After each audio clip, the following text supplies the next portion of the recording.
Shalom, salam berkat dari kami untuk pendengar sekalian.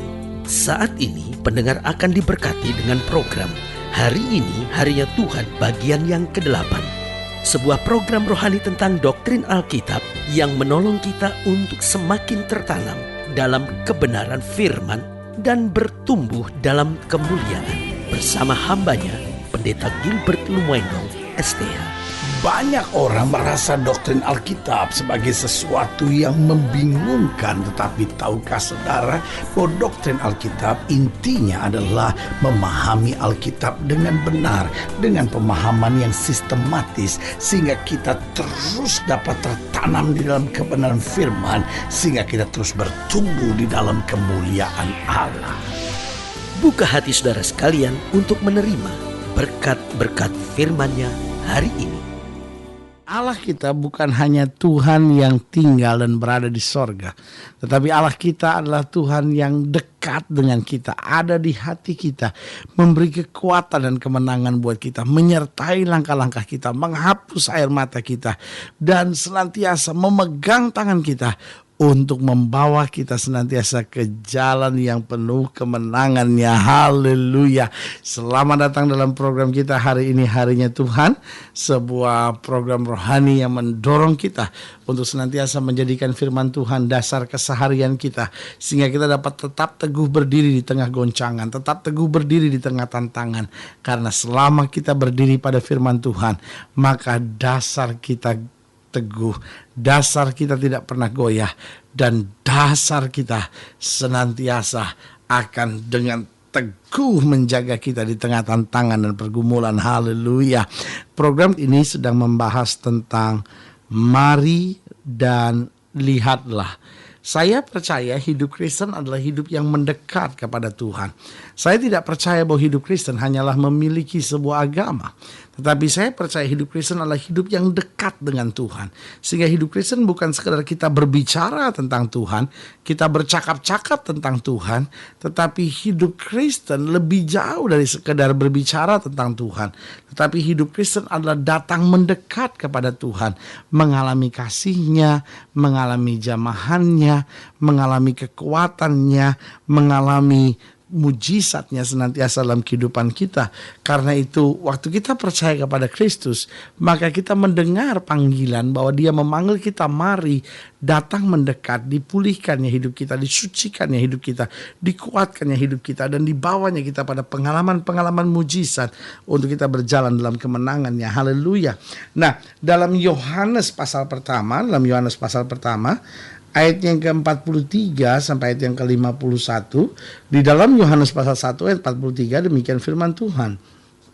Pada keesokan harinya, Yesus memutuskan untuk berangkat ke Galilea. Ia bertemu dengan Filipus dan berkata kepadanya, ikutlah aku.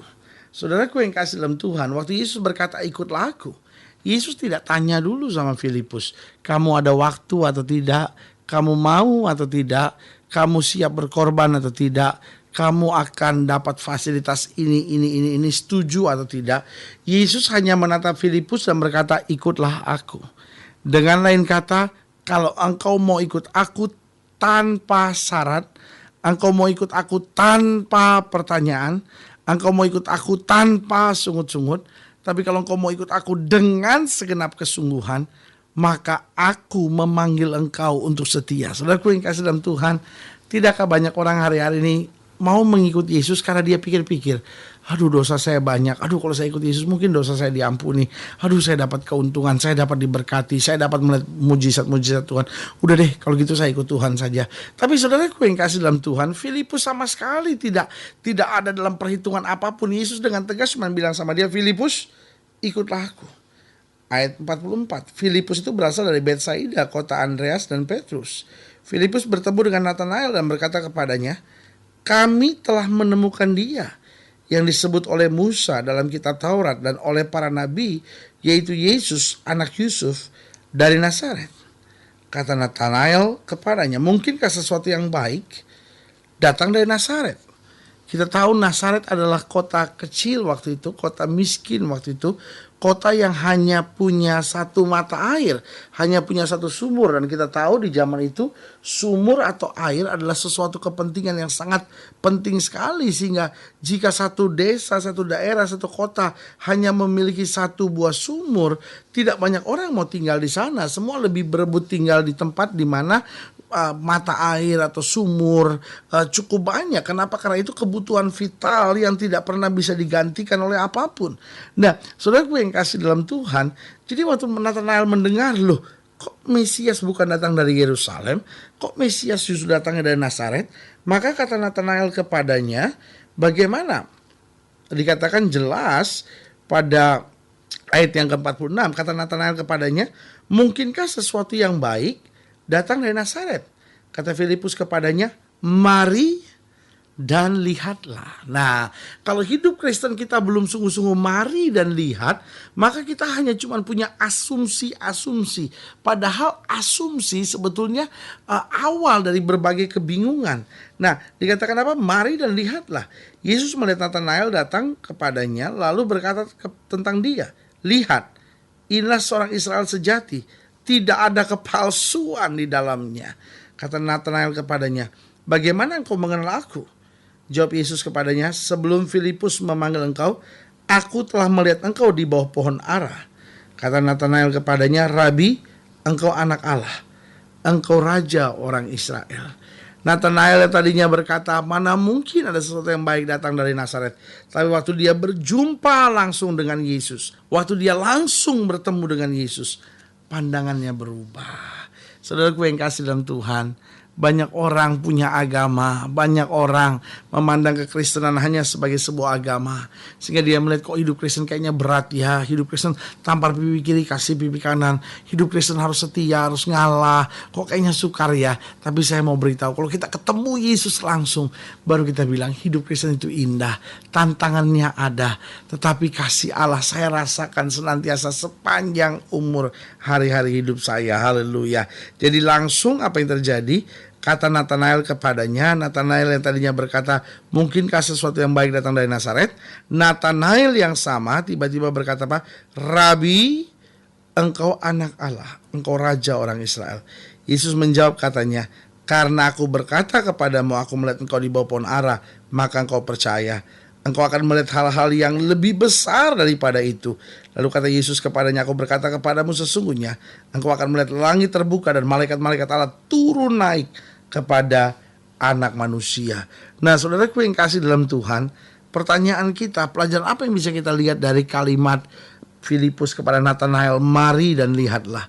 Yang pertama, bahwa hidup Kristen adalah pengalaman pribadi. Hidup Kristen bukanlah sebuah pelajaran agama. Betul di sekolah harus ada pelajaran agama. Betul di gereja perlu ada katekisasi, perlu ada ibadah-ibadah PA, perlu ada ibadah-ibadah untuk penelaahan Alkitab, pemahaman Alkitab. Tetapi saudaraku yang kasih dalam Tuhan, hidup Kristen, pelajaran-pelajaran Alkitab, bahkan pendidikan-pendidikan Alkitab, itu hanya menuntunnya untuk masuk dalam pengalaman pribadi.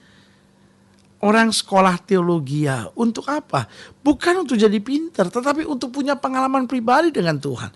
Yang paling menakutkan adalah kalau orang sekolah teologi tahu tentang Tuhan, tetapi tidak pernah kenal dengan Tuhan. Ini yang paling berbahaya. Banyak juga sekolah-sekolah tertentu yang mendidik ahli-ahli teologi pintar dalam berteologi, tetapi tidak mengenal Tuhan sama sekali. Ini yang berbahaya karena hidup Kristen adalah pengalaman pribadi. Tetapi ironisnya, orang-orang yang punya pengalaman pribadi dengan Tuhan kadang-kala tidak merasa belajar itu sebagai sesuatu yang perlu. Jadi dia pikir, saya sudah punya pengalaman pribadi dengan Tuhan, itu cukup. Betul, kekristenan adalah pengalaman pribadi dengan Tuhan. Tapi justru karena kita punya pengalaman pribadi dengan Tuhan, kita mau kenal dia lebih lagi, lebih lagi, lebih lagi. Berarti kekristenan bukan sekedar sebuah pelajaran agama yang perlu dipelajari, tetapi hidup Kristen adalah pengalaman pribadi dengan Tuhan. Yang kedua, saya pelajari ada makna apa di balik kalimat Filipus kepada Natanael yang berkata mari dan lihatlah. Yang kedua kita pelajari bahwa tanpa kita datang dan melihat sendiri, kita gampang memiliki asumsi. Tanpa kita datang sendiri, kita mudah sekali digoncangkan, kita mudah sekali dipengaruhi, kita mudah sekali punya asumsi-asumsi yang negatif. Kok ikut Tuhan tuh kayaknya fanatik banget gitu, kok ikut Tuhan kayaknya susah banget. Belum lagi kalau pendeta mulai ngajarin tentang perpuluhan, tentang persembahan syukur, kita ngerasa, kok hidup Kristen kok harus korban terus gitu. Nah, akhirnya kita punya berbagai asumsi-asumsi yang bisa menggoncangkan kita. Tetapi waktu Nathanael sudah melihat sendiri, bahkan dia berani berkata apa? Engkau sebenarnya raja orang Yahudi. Nah, yang ketiga, pelajaran apa yang bisa kita pelajari dari kalimat mari dan lihatlah? Yang ketiga, bahwa setiap orang akan dituntun dengan pengalaman yang berbeda-beda. Jadi saudaraku yang kasih dalam Tuhan, memang hidup Kristen adalah pengalaman pribadi. Tetapi pengalaman pribadinya tidak bisa digeneralisasikan. Tidak bisa semua orang sama. Ada orang-orang yang bertobat karena bertemu Tuhan. Ada orang-orang yang bertobat karena disembuhkan dari penyakitnya. Ada orang-orang yang bertobat karena dia merasa hadirat Tuhan begitu kuat. Ada orang-orang yang bertobat karena dia ada di kebaktian dan dia didoakan. Jadi ada banyak pengalaman-pengalaman pribadi orang. Ada orang-orang yang bertobat ketika dia dalam penjara. Ada orang yang bertobat ketika dia dipukuli hampir setengah mati. Dan akhirnya dia melihat Yesus menyapanya, menerima dia apa adanya. Jadi dari sini kita bisa belajar bahwa setiap orang akan dituntut dengan pengalaman pribadi yang berbeda-beda. Jangan kecil hati, tapi sekaligus juga jangan sombong. Tapi biar setiap kita menikmati Tuhan. Kalau hari ini saya menghadapi masalah, kalau hari ini saya menghadapi tantangan, oh Tuhan, saya mau belajar bersyukur. Tuhan sedang mendidik saya dengan cara yang berbeda, tapi membawa saya dalam pengalaman kemuliaan yang luar biasa. Haleluya. Berarti ada 3 pelajaran penting kita pelajari. Yang pertama, bahwa hidup Kristen adalah pengalaman pribadi. Yang kedua, bahwa tanpa kita datang dan lihat sendiri, kita mudah sekali memiliki berbagai asumsi-asumsi negatif. Dan yang ketiga, bahwa setiap orang akan dituntun Tuhan dengan pengalaman yang berbeda-beda. Haleluya. Nah, saudaraku yang kasih dalam Tuhan, kalau sedang dilayani lebih jauh, hubungi kami melalui telepon, hubungi kami melalui surat, kunjungi website kami, karena kami ada untuk membawa Bapak Ibu Saudara senantiasa lebih dekat pada Tuhan, mengalami kasih kuasa mujizat yang luar biasa. Haleluya. Melalui program ini juga kami mau berdoa untuk setiap saudara yang sakit, setiap saudara yang berbeban berat, karena kita percaya bahwa bagi Allah tidak ada perkara yang mustahil. Atau saudara-saudara yang mungkin selama ini hanya punya agama tapi tidak pernah berjumpa Yesus secara pribadi, saudara yang didoakan secara khusus, saudara boleh taruh tangan kanan saudara di dada, dan kita doa. Bapa, dalam nama Yesus, hamba doa buat setiap pendengar sekalian yang taruh tangan kanan di dada karena beban, karena masalah, karena persoalan hidup, karena membutuhkan kekuatan, mujizat, ketenangan. Bapak, hamba doa dalam nama Yesus, jangan lalui satu orang pun, sehingga setiap kami boleh melihat kasih kuasa mujizat Tuhan yang luar biasa. Di dalam nama Yesus kami berdoa. Haleluya. Amin. Saudaraku yang kasih dalam Tuhan, kita sudah berdoa. Tidak pernah Allah lalai menepati janjinya. Inilah saatnya bagi kita untuk bangkit percaya, beriman, dan menyerahkan kehidupan kita sepenuhnya pada Tuhan. Tetap bersemangat, bersuka cita, karena kita tahu Yesus adalah sumber selamat, sumber kekuatan, gunung batu, dan benteng perlindungan kita. Doa saya menyertai saudara.